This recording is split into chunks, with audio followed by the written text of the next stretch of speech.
Ang Queen of Tears star na si Kim Soo-hyun ay nakatanggap ng matinding batikos dahil sa pakikipagrelasyon niya sa yumaong aktres na si Kim Se-ron na pumanaw sa kaarawan ng aktor sa edad na 24. Sa kanyang press conference, inamin ni Kim Soo-hyun na sila ay naging magkarelasyon ng yumaong aktres noong ito ay maging legal adult.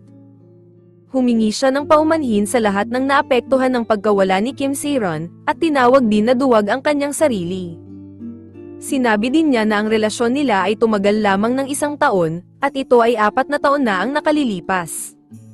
Inakusahan ng pamilya ni Kim Se-ron si Kim Soo-hyun at ang kanyang ahensya, ang gold medalist, na pinipilit siya na bayaran ang utang na nagkakahalaga ng 700 million Korean won o $482,000 bilang multa nang masangkot siya sa drunk driving incident. Tinawag ng aktor na kasinungalingan ang mga paratang, at nang mangyari umano ang DUI incident, si Kim Se-ron ay may karelasyon ng ibang lalaki. Samantala, kinwestiyon din ng kapatid ng yumaong aktres at singer na si Sulli, ang papel nito sa 2017 film na Real, kung saan may explicit scene ang aktor kasama ang kanyang kapatid na babae. Ayon sa kanya, pinilit si Sulli na gawin ang topless scene kahit na hindi umano ito kasama sa script, at sa kabila ng pagkakaroon ng body double.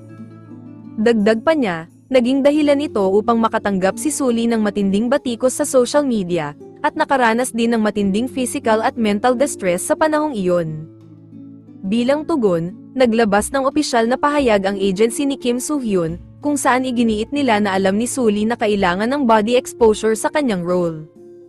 Sa dami ng kanyang kinasasangkutang kontrobersya, tila mahihirapan makaahon ang dating highest paid Korean actor, mula sa magulong sitwasyong ito.